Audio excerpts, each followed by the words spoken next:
et qu'à semble patini pon espoir encore. Où j'ai fait tout bitin, mais bas mariage famille travail et santé patini pon chance encore. Celle bitin ou vle, c'est fini et puis tout ça. Mais, même Jean qui Rahab, Samson, Naaman, Rite et en l'autre monde, bon Dieu veut ba en opportunité pour que savent changer vie. Dimanche 19 juin à 7h ou 9h30 au centre d'accueil des Abîmes ou à dans chaque centre d'accueil d'hommes participer à dimanche à dernière chance là.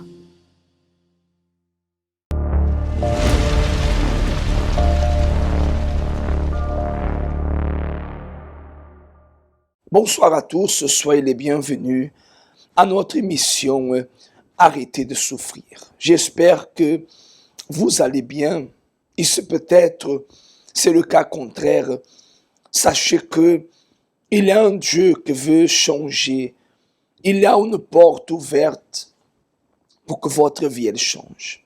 Nous sommes ici réunis, mes amis, dans cette émission afin de pouvoir vous présenter, vous parler, vous dire à vous, chers amis, que pour votre problème, il y a une solution. Je sais que beaucoup de personnes que nous accompagnent en ce moment, beaucoup de personnes qui sont en train de nous écouter, de nous regarder, je vous demande pardon par rapport à ma voix, mais nous sommes là en cette heure-là pour pouvoir vous transmettre une parole de force, une parole de courage, une parole qui va certainement changer votre vie. Je ne sais pas quelle est la lutte que vous affrontez en ce moment. Je ne sais pas quel est le domaine de votre vie que vous êtes en train de traverser et que vous n'avez aucune issue de secours. Vous n'avez pas une idée, vous n'avez pas en tête, vous n'avez pas la moindre idée de comment vous en sortir de ce problème. Beaucoup de personnes sont celles qui essaient de fuir. Parfois, elles essaient de voyager. Parfois, elles essaient de faire une promenade. Parfois, elles essaient de faire un voyage. Parfois, elles essaient de changer de maison. Mais le problème, c'est que la souffrance, elle ne change pas parce que je change de pays ou de maison. C'est ça ce que la personne doit comprendre. C'est que la souffrance, pour qu'elle se termine, seulement l'intervention divine, seulement la main de Dieu est capable de changer ce qu'il y a à l'intérieur de vous. Et vous, peut-être, vous êtes cette personne que vous voulez une solution. Des fois, dans votre maison, seul, le soir, vous pleurez et vous demandez, mon Dieu, quel est le mal que j'ai fait pour subir tant de malheur? Pourquoi je souffre tellement? Pourquoi ma vie est comme ça? Peut-être vous essayez d'être une personne juste, une personne correcte.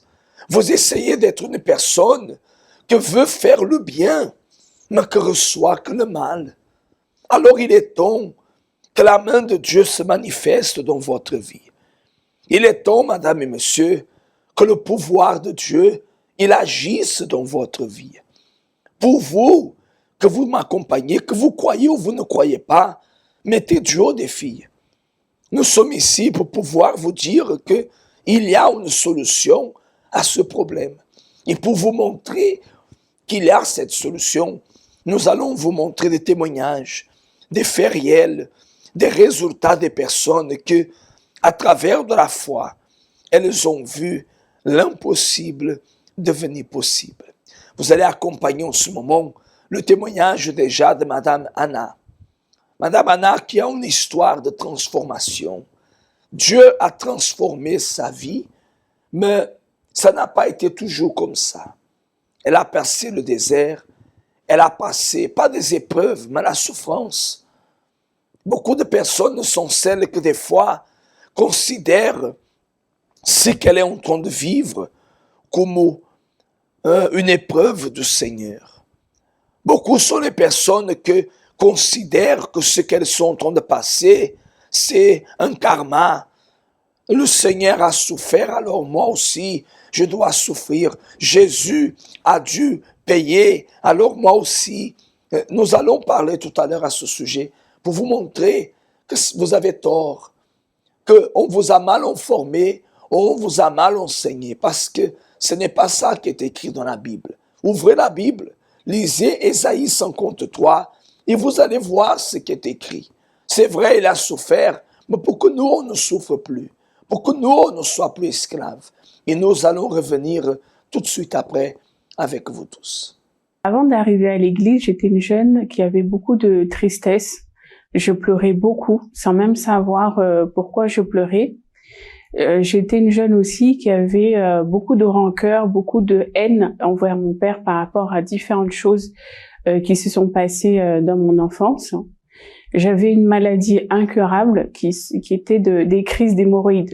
J'avais des crises d'hémorroïdes quasiment tous les jours.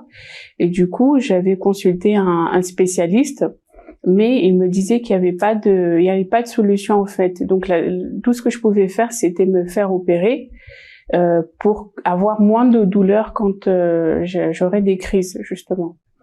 Et j'étais aussi dans une relation que je peux dire abusive parce que j'avais un copain qui me trompait et qui me mentait et je savais, mais j'avais pas la force pour le quitter, j'arrivais pas c'est comme si en fait dans ma tête je me disais que si je le perdais en fait c'était la fin du monde. Donc malgré qu'il me traitait mal, je restais quand même avec lui. Et donc mon père, voyant ma situation, il savait pas tout ce qui se passait dans ma vie, il savait pas pour lui. Le seul problème que j'avais, c'était le travail. J'avais pas de travail malgré les diplômes. J'arrivais pas à trouver de travail fixe, donc il m'a invité à l'église et j'ai accepté de venir puisqu'il me disait que là-bas il y a même des personnes qui ont été guéries du cancer. Donc moi un travail il avait la foi que j'allais trouver rapidement. Et du coup sur ces paroles, je suis venue avec cette foi justement que Dieu il pouvait m'ouvrir les portes. J'ai participé aux chaînes de prière le mardi et en utilisant la foi, Dieu m'a guéri de la maladie incurable que j'avais. Et il m'a aussi demandé un sacrifice qui était par rapport à la vie sentimentale, parce que je suis arrivée à l'église en couple et j'avais eu une demande de mariage. Donc, soit j'avais une décision même à prendre, parce que c'était soit je décidais de me marier, mais dans ce cas-là, j'allais même me convertir à une autre religion qui d'ailleurs me faisait peur. Ou soit je décidais de prendre cette voie avec Dieu, de le connaître et de m'épanouir avec Dieu.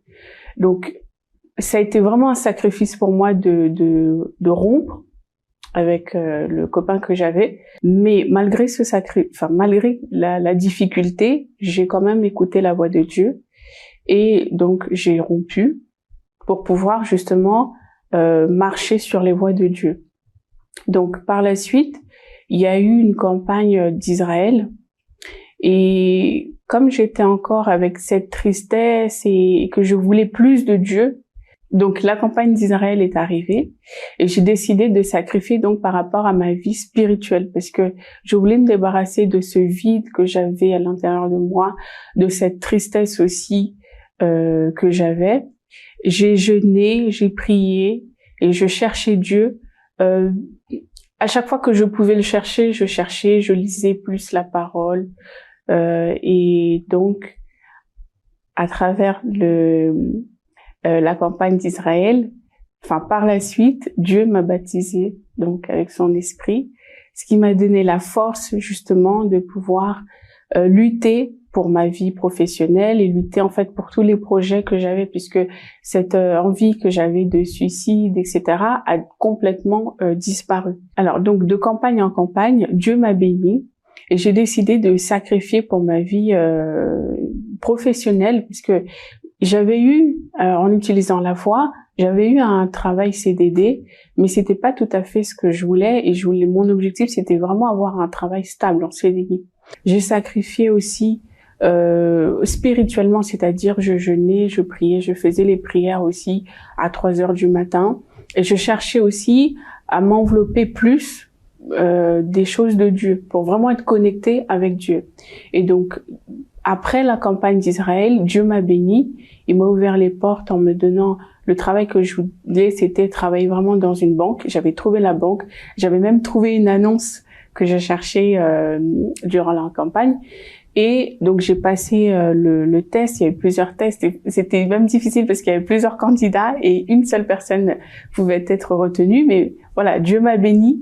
Il m'a donné ce travail que je voulais avec un bon salaire. Et par la suite, il m'a aussi béni dans ma vie sentimentale, puisqu'il m'a fait connaître mon mari. Et donc, j'ai eu un mariage béni avec un homme de Dieu. Et le plus grand bien que j'ai aujourd'hui, c'est le Saint-Esprit, parce que c'est lui qui me guide dans tout. Tous les jours, justement, par rapport aux objectifs que j'ai, par rapport à mon bien-être, c'est lui. Donc, la campagne d'Israël, pour moi, ça représente vraiment un changement de vie. Parce qu'il y a vraiment un avant et un après. J'ai vraiment vu la différence de l'Anna qui était en dépression, qui avait des idées de suicide, avec l'Anna maintenant qui est joyeuse, qui a envie d'aider les autres, qui a envie de vivre, tout simplement. Donc, il y a vraiment un marquage avant et après. Et voilà, nous sommes de retour avec vous tous. Il est temps que votre vie elle soit transformée. Il est temps que votre vie elle change. Mes amis, le témoignage de Madame Anna, nous allons accompagner d'ici à quelques instants à notre témoignage. Mais, comme je vous disais tout à l'heure, avant le témoignage, comme je vous parlais avant ce témoignage, cette pensée que les personnes elles ont de que c'est leur karma, c'est leur souffrance, elles doivent peiner, doivent souffrir parce que le Seigneur a souffert. Peut-être vous avez cette idée, vous avez cette image de que quand vous regardez apparemment l'image que représente ou symbolise Jésus, parce que ce n'est pas Jésus, personne ne connaît la physionomie, personne ne connaît comment était le visage de Jésus, personne ne connaît comment était le corps de Jésus, personne ne connaît. Ceux que l'on connu sont morts. Et Jésus n'a pas laissé son corps pour personne. Alors, personne ne connaît. Selon la Bible, il y a certaines choses qui sont dites, mais qui n'arrivent pas à nous aider à comprendre comment était le Seigneur Jésus. Mais la Bible parle qu'il était un homme qui a détourné le visage, à tel point qu'il était moche, qu'il souffrait. La Bible dit qu'il était un homme qui a tourné le visage. On n'avait pas envie de regarder. Et peut-être, vous êtes en train de tourner le visage vis-à-vis de votre mariage, vis-à-vis de votre famille, vis-à-vis de votre vie, vis-à-vis de vous-même. Vous n'avez pas envie de regarder ce que votre vie est devenue. Vous regardez votre vie et vous voyez votre vie comme, mes amis, en dégoût. Parfois, vous avez envie même de partir, de mourir. Vous n'avez plus envie de vivre. Ce ne serait pas vos enfants, ce ne serait pas votre famille là. Depuis longtemps, vous aurez déjà peut-être fait quelque chose horrible. Mais Dieu est en train de vous parler ici. Nous sommes en train de vivre un propos qui s'appelle Sao. La dernière chance.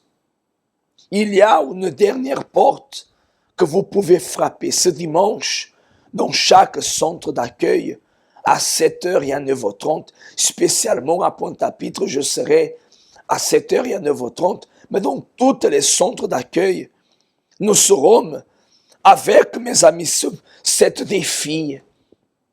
La dernière chance sera la dernière chance. Vous allez donner une chance, une opportunité à Dieu, qu'il montre qu'il est vivant, qu'il montre qu'il existe, qu'il montre qu'il a le pouvoir de transformer votre vie, qu'il montre qu'il a le pouvoir de changer votre histoire, qu'il montre qu'il a le pouvoir de transformer votre vie. Qu'est-ce que vous êtes en train de traverser? Quelle est la douleur, le problème, la souffrance que vous êtes en train de subir? Peut-être, ça fait des années et vous essayez chaque fois de vous en sortir, et les choses s'empirent.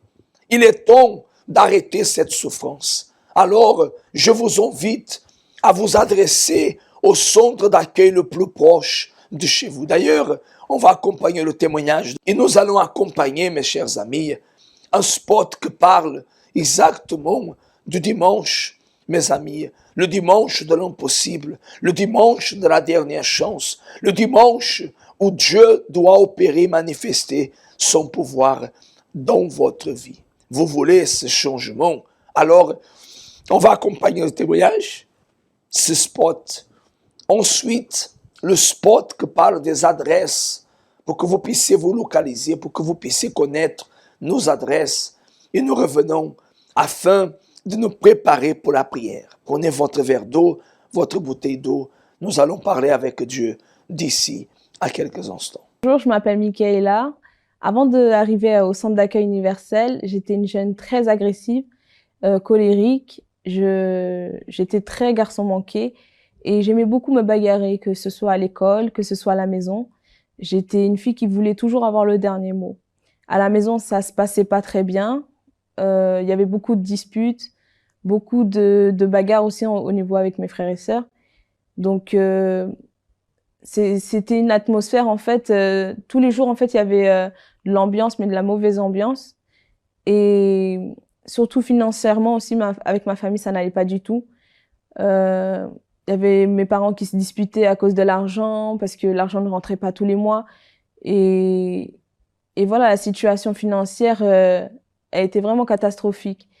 Et on n'arrêtait pas d'habiter dans des hôtels, dans des studios.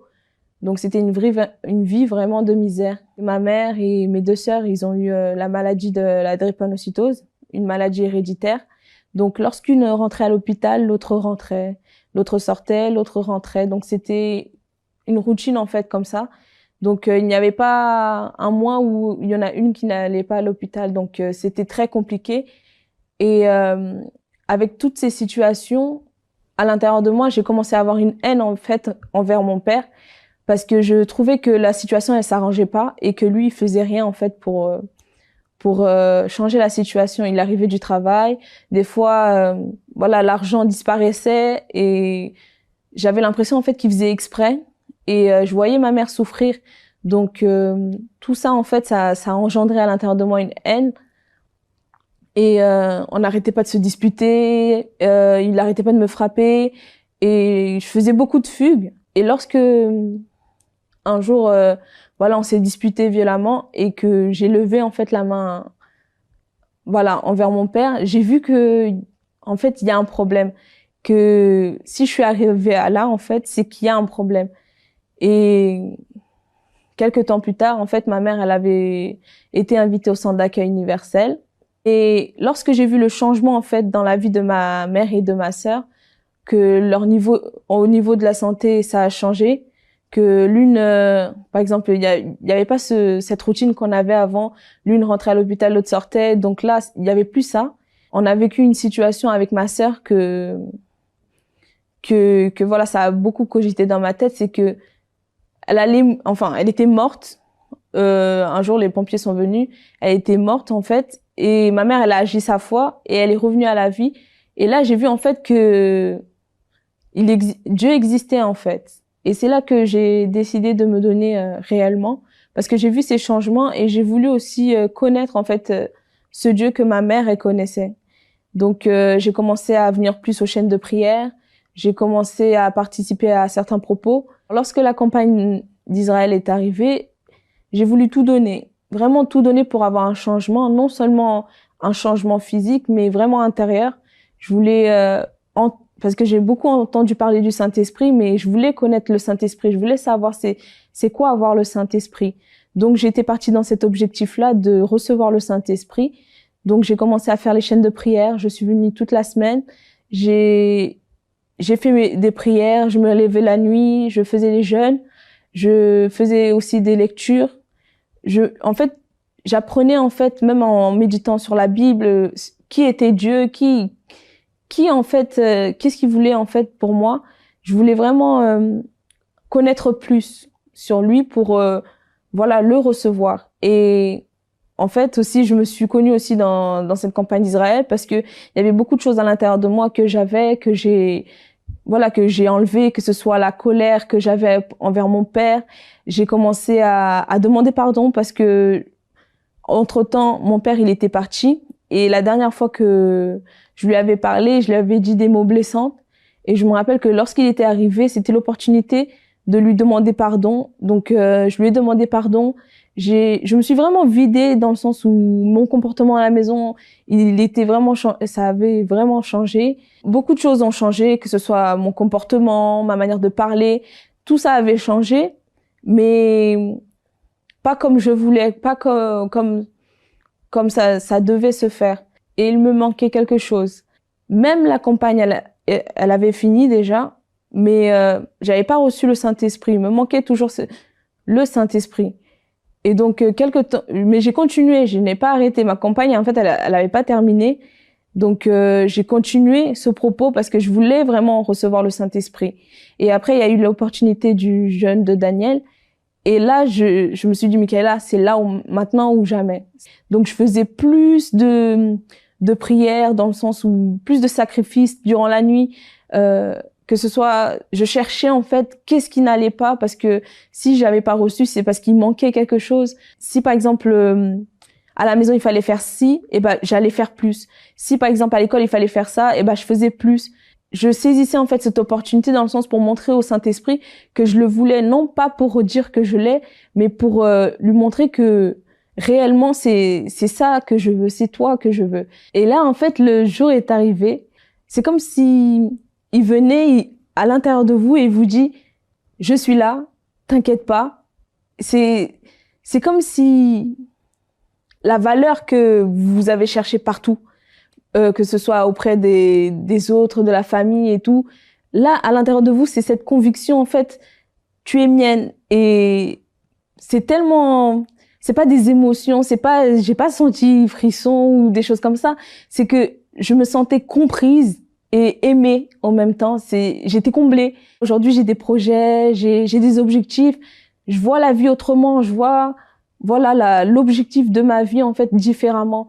Donc, je suis vraiment différente, que ce soit avec ma famille. Aujourd'hui, on est une famille unie. Peu importe ce qui se passe, peu importe les problèmes, on est là, on est une famille unie. Alors que avant, même avec tout ce qu'on a vécu, on est une famille qui est vraiment soudée, qui est vraiment dans la joie, dans la présence de Dieu aussi. J'ai la joie, j'ai la paix, Avant, j'avais pas de sourire. Mon sourire, il était faux. Mais aujourd'hui, il est vrai. Il est véritable. Et qu'à Sam patini pon espoir encore. Où j'ai fait tout bitin. Mais bas mariage, famille, travail et santé, patini pon chance encore. C'est le bitin ou vle, c'est fini et puis tout ça. Mais, même Jean qui Rahab, Samson, Naaman, Rite et en l'autre monde, bon Dieu veut ba en opportunité pour que savent changer vie. Dimanche 19 juin à 7h ou 9h30 au centre d'accueil des Abîmes ou à dans chaque centre d'accueil d'hommes participer à dimanche à dernière chance là. Connaissez-vous nos centres d'accueil universels ici dans les Dômes? Notre siège est situé en Guadeloupe, aux Abîmes, au 6 Morne-Verguin, en face de la Brède, entre le KFC et le McDonald's. Nous avons aussi nos centres d'accueil à Pointe-à-Pitre, au 29 quai Lefebvre, en face du parking du port. À Baïf, au 51 impasse Louis Blériot, Zac des Pères Blancs, derrière le Super U. À Saint-François, à la rue Charles Junon, à 100 mètres du marché de la Rotonde. Nous sommes aussi en Martinique, au 42 rue Garnier-Pagès, proche du Leader Price à Fort-de-France. Mais aussi en Guyane française, à Cayenne, aux 19 zones artisanales Galmo, proche de l'entrée du CFA. Ainsi qu'à Kourou, au 1 rue du Levant, proche du Lip Service Ting. Si vous désirez plus d'informations, vous pouvez nous contacter sur notre ligne AMI au 05 90 28 33 83 ou sur notre WhatsApp au 06 90 55 16 70.